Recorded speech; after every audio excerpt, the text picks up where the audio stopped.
Now, every single thing that you experience in your life, you can use it for good or you can use it for bad. So if we're talking about the faults of other people,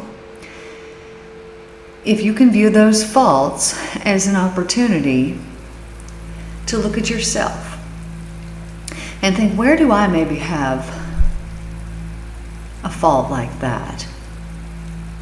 And if you can use it introspectively as an opportunity when you see something in someone else for yourself to personally grow, then what you're doing is the right thing. Because when we see a fault in somebody else and we try to get down on them about it, or we make it into something, rather than using it as an opportunity for our own personal self-growth, then we have taken away the whole entire purpose of the fault of that person. Now, you know that you've probably made a mistake in your life. And who knows, maybe you're one of those people, maybe you've got regrets. Maybe you're not. Maybe you're enlightened enough to know, no, I don't have any regrets because all those things happen exactly as they should, because they were meant to, or they would have happened another way. But I bet that you know someone in your life that you could point a finger at and that you could blame and that you could say, oh, you're not great. Because you do this.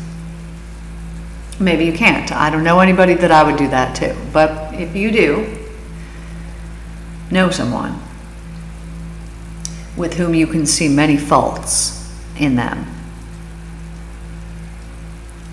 I want you to take the time to examine the faults in that other person, and in particular the ones that bother you the most, and take that as an opportunity to look at yourself and see, where do those faults perhaps lie within myself? And what could I do to change them? Because I know that I was awfully disappointed in someone because they were displaying certain behaviors that I did not appreciate. But then I took a really hard look at myself and I thought, you know what? I bet I do that same thing to other people and I don't even notice it. And I'm not doing anything intentionally to hurt anybody. But I bet that I come across a certain way. And I wasn't even aware of it until it happened to me. Then it allowed me to look at my life and to see, perhaps I have hurt people in my life, unbeknownst to myself. Merely just on the fact that perhaps they have fallen in love with me and I don't feel the same way. This has happened. And it's not that I've done anything intentionally for that to happen, it's just the way that it's happened. And I understand that there's many of us that shine a light that is undeniable and that many people are attracted to. This is a blessing and a curse. And I understand that over the years in my life, if we go way back in the past and we go for the past year and a half or so, I've probably broken several hearts unintentionally.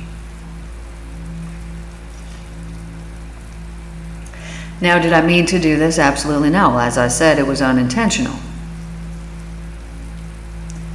But sometimes people can take things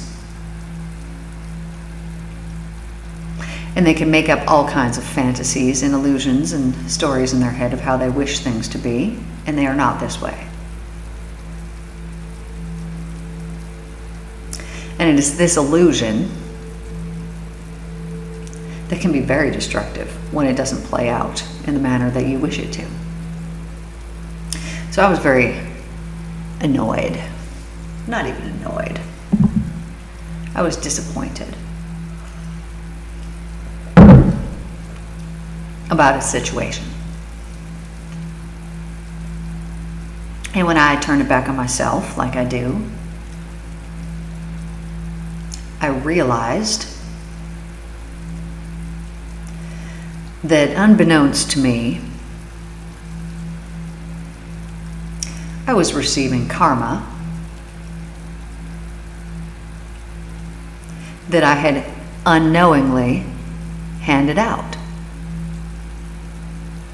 Because sometimes we can do things and we're unaware of the effect that they have on someone else, because I can't control somebody else's mind, I can't control somebody else's life, I can't control anything about anybody else.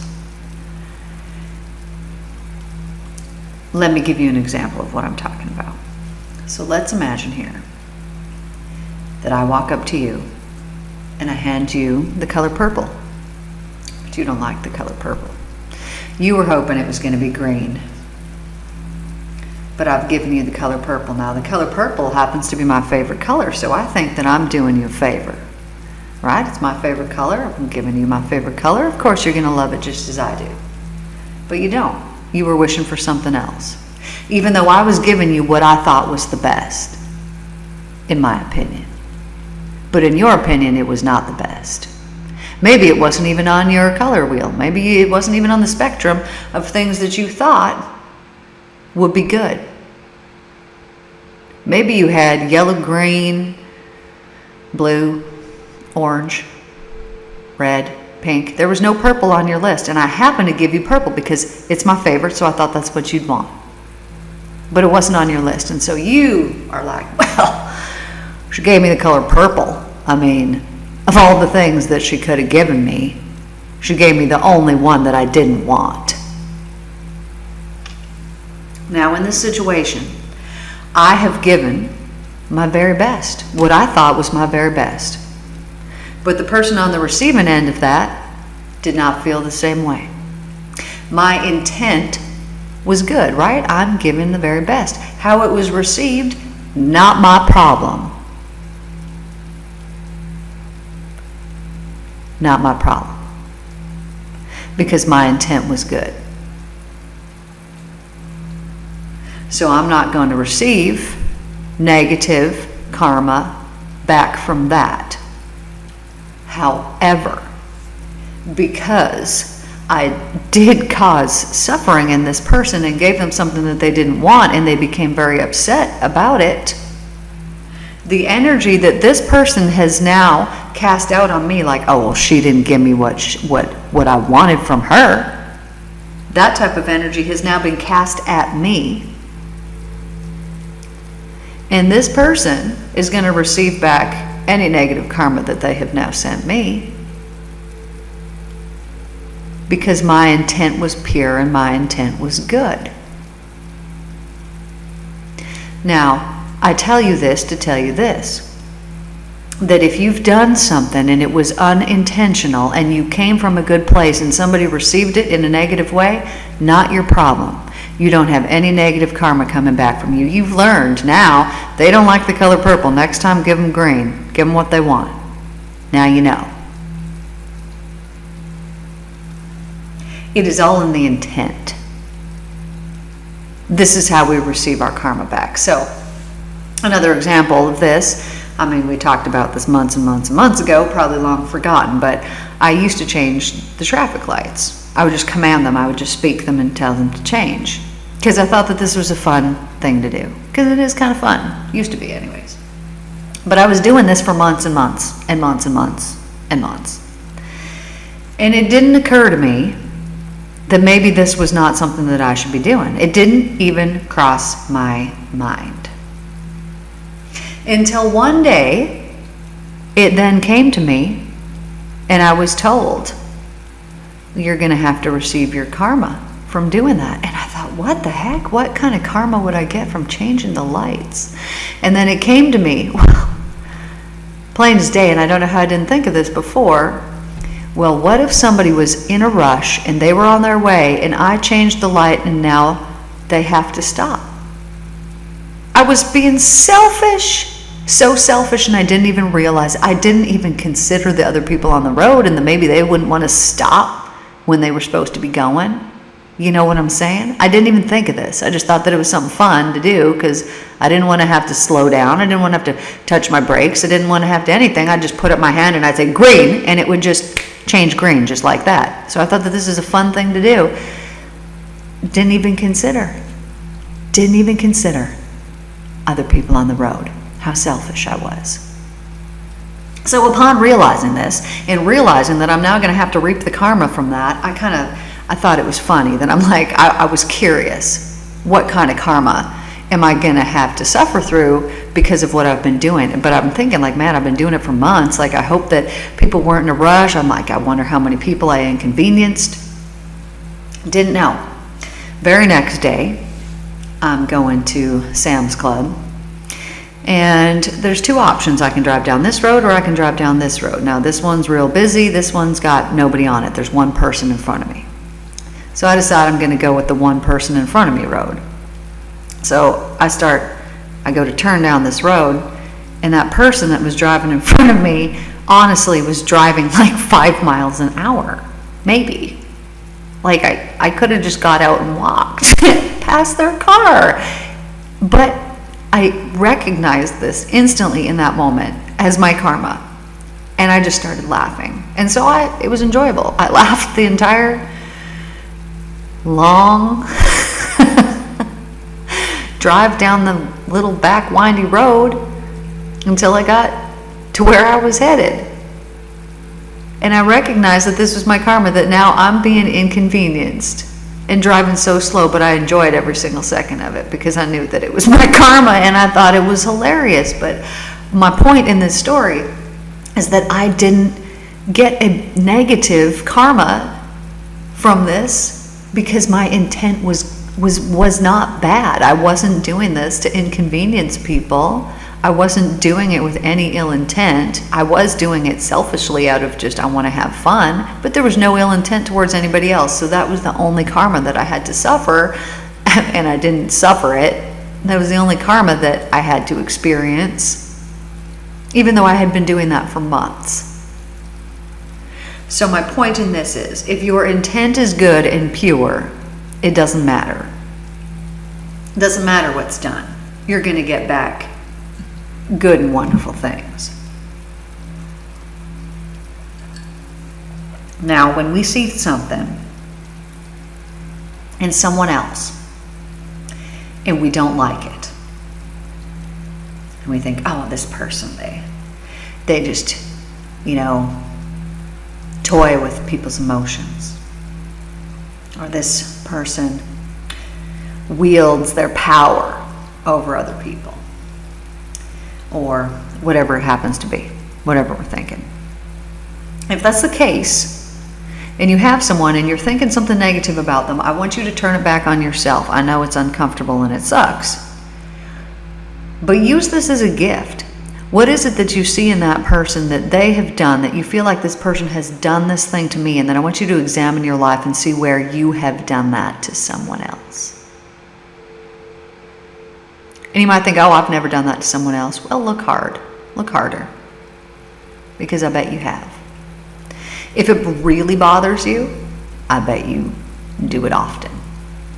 And you're unaware. There was this exercise. It's in one of the workbooks that I made several years ago.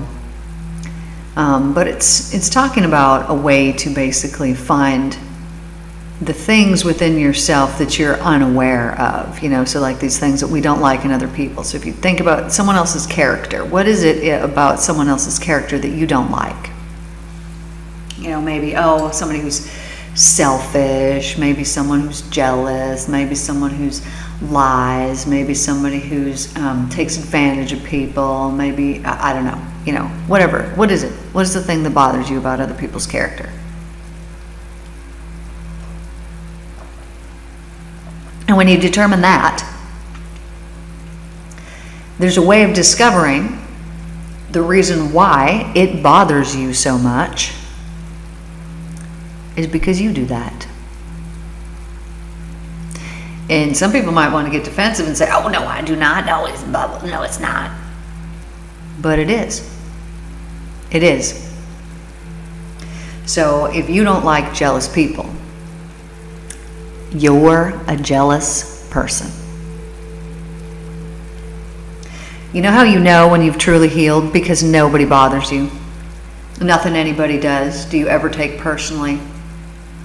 There's no person that you could meet that you would judge and be like, I don't like that person. You could only see the beauty in them.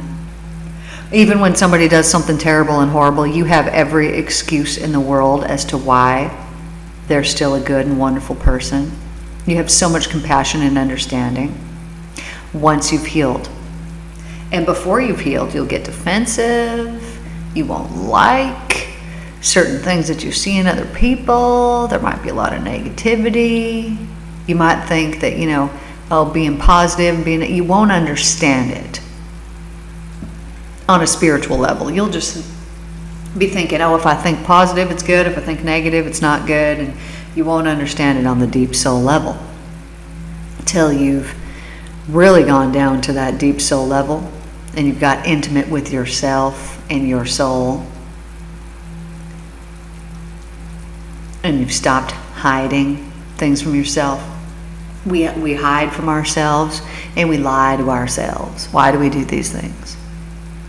So many people lie to themselves. I run these weight loss groups. And we were talking the other day about lying to ourselves.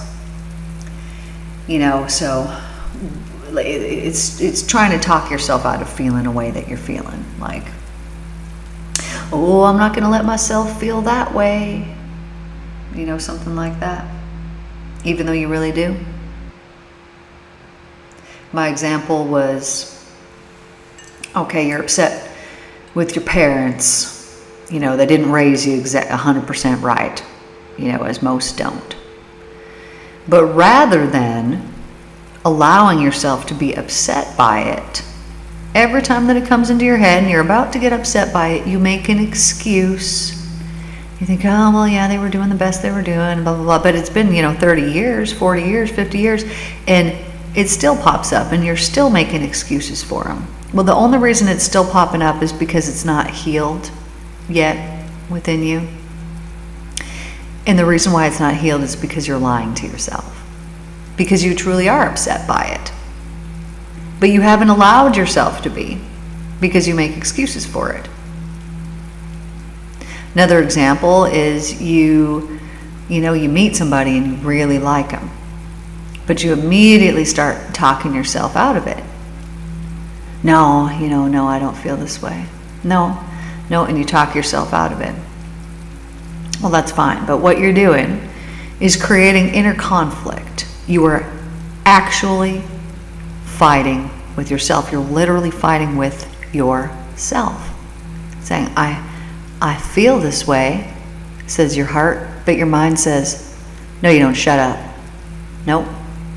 And you're actually fighting your own self. How can you have peace and harmony and unity when you have inner conflict? Arguing with the self. I'll answer that. You can't. You can't have harmony and unity when there is an internal battle going on. And some people are so dishonest with themselves because they feel they need to be. And it's all out of protection. But protection is fear-based energies, right? If I even feel like I need to be protected, it's because I'm living in fear. What do I need to be protected from if I'm living in love? Nothing, not a thing. Protection is present if I'm 100% in the love. which that can be difficult to do. And I'm not saying that I'm 100% in the love all the time. Absolutely not. Right now, at this moment, it's only 98%, which is very disappointing to me. Is there 2% that is still left of sadness? It has been there for months and months and months and months and months. Do I indulge in it? No. Do I work on it? Yes.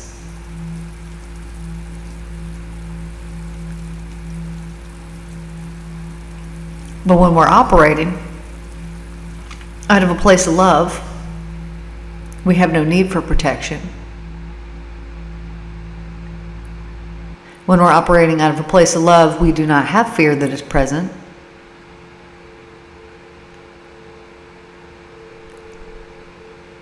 It is like faith, that you cannot have faith and doubt at the same time.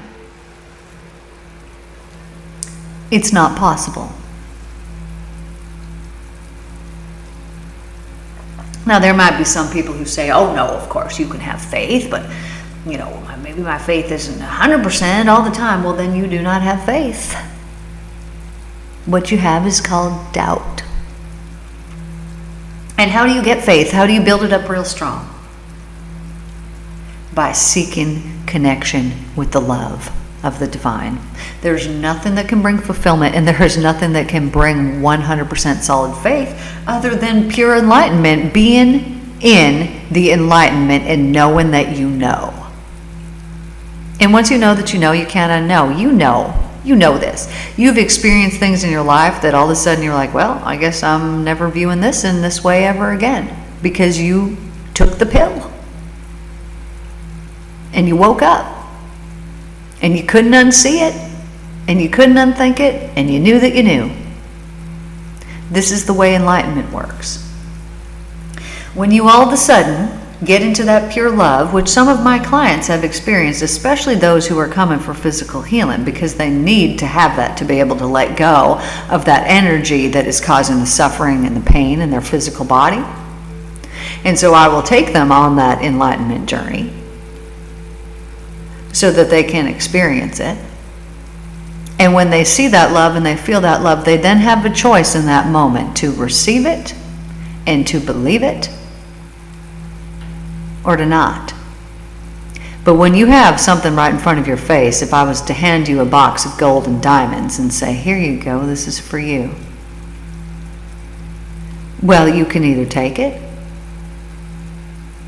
or you can choose to leave it. Now, most people are going to take it.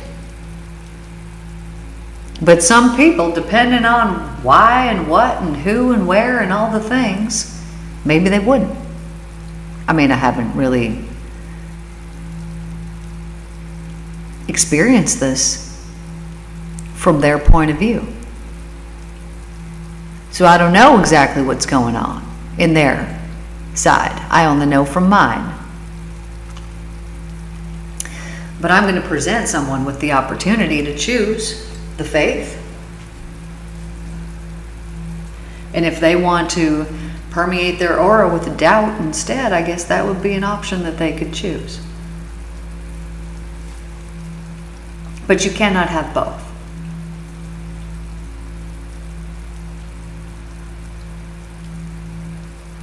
You either have faith or you have doubt. And if you have doubt, and that's where you're at right now, and you're like, man, I wish I had the faith, I wish I did, I just don't.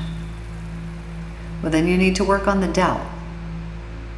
Meaning you need to work on your value and your worth.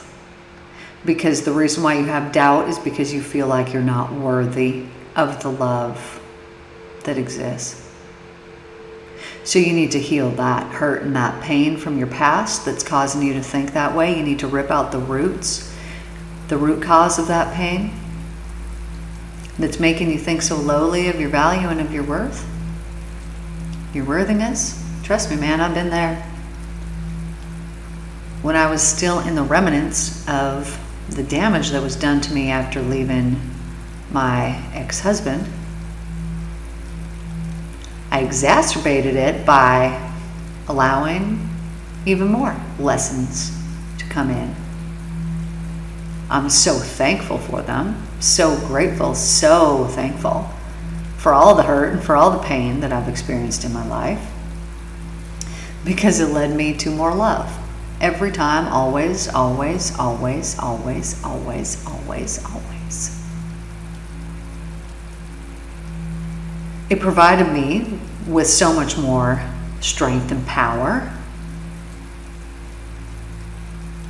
It provided me with so much more knowledge, because through it, I've been seeking and speaking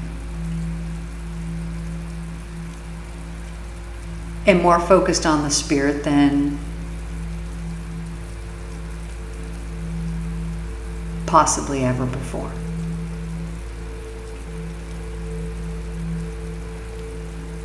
It is through our greatest suffering that we have the choice to heal that hurt and to heal that pain and to forgive that person and to forgive ourselves, or to not, and to prolong the suffering. Now, some of us are so untouchable. We're untouchable because we're living in the love. And so we can recognize and we can see things for what they truly are. But it took a long road to get to that point of feeling truly divinely protected and untouchable.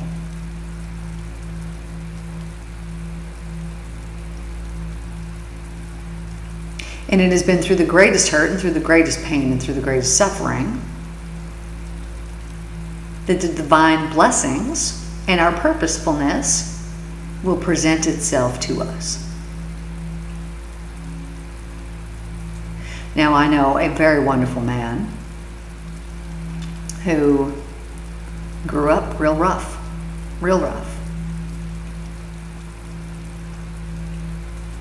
Was homeless on the streets as a child. And now this person decided that they're going to do good and wonderful things in this world because of their suffering. And this person has absolutely every right to sit at home, to cry every day, and to be a victim of their circumstances and of their life and of their abuse and of all of the things that they went through. But do they do this? No. Why? Maybe perhaps because they know that their life is precious and that what they do is important, because they're exchanging a day of their life for it. So this person goes out there and daily helps people and tries to make a difference in this world. It is our greatest suffering that can bring out our importance and the purposefulness of our importance. I know that this has been true for myself. That any time that I thought, okay, here we go. Things are good, this is great, this is what's happening, and then something might happen. And I think, I want it to go this way, and it goes that way. And I don't know why in the world I have ever been disappointed when something doesn't go the way that I want it to go, because it always goes a better way. The divine loves me that much. But the divine loves you that much too, my darlings. And when you expect that the divine is going to come and deliver to you good and wonderful things that are going to bring you so much pure love and fulfillment in your life, then this is what happens. And when you expect that this is not going to be the case, then that is what happens. I expect that the divine cares for me in the most deep and meaningful way, and so the divine is going to care for me in ways that I can't even understand. And so if something doesn't work out in the way that I wished that it would have worked out, I trust and know, well, the divine has a better plan. The divine has a better way for me.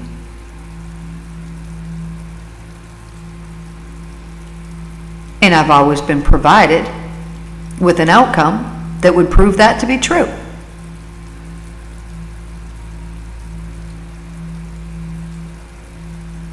We get what we expect.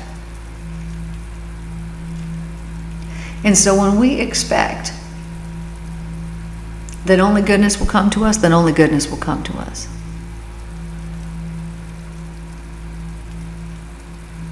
I have to tell you, my darlings, the pure love that is available to you, that is literally in every molecule that is around you right now, it's unparalleled. There's nothing that exists like it.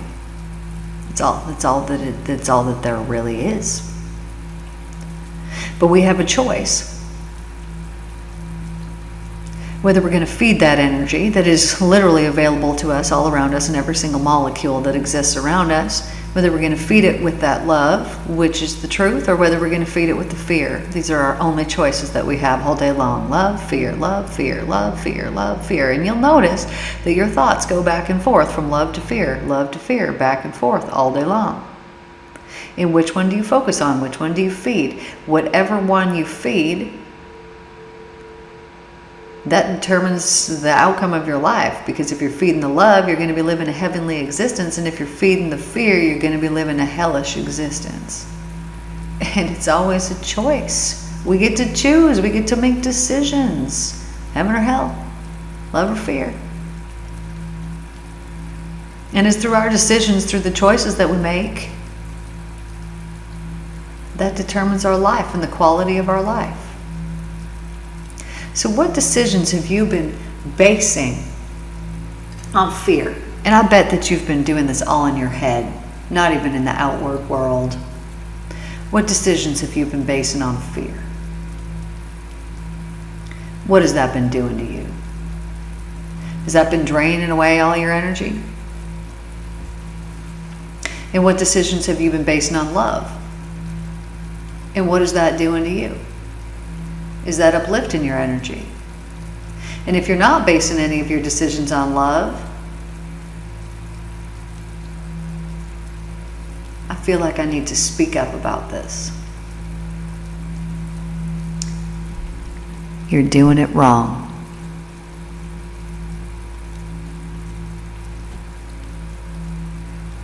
End of the statement. If you're not basing your decisions on love, you're doing it wrong. This is how we make mistakes. It's the only mistake. And it's not even a mistake. If you've done this in the past, you'll learn, you'll get the lessons from it. But the whole point of us being here is to create freaking heaven on earth, man. And we can only do it through our mind, as it imbues all the space that's all around us and is our creation. The mind.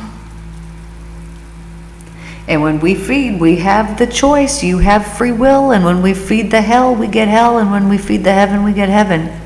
When we feed the fear, we get hell. When we feed the love, we get heaven. These are our only two choices. And we make these decisions between fear and love all day, constantly, all the time, continually, every moment. I want you to want your life. I want you to want your life. Choose love today, my friends. Choose love. So if there's some area where you've been living in fear, transmute it, change it. And how you can do that is just by imagining it. Stop living in your head so much. But for a minute here, I want you to just imagine that situation that you've been filling with fear, and I want you to fill it with love instead. Only love. Just imagine it, pretend, practice. And as you practice, as you do this, and you fill it with only love, you'll see. You'll notice. You'll notice what happens to your energy as you do it. You'll know the truth, and the truth will set you free. The truth feels like freedom. So notice the difference between love and fear. The proof is in the truth, because it feels like freedom. Love you all, my darlings. Thank you guys for tuning in here today. I appreciate every single one of you. Please like, share, subscribe, comment, turn on your notifications. You could even share this with a friend. I love you all, my darlings.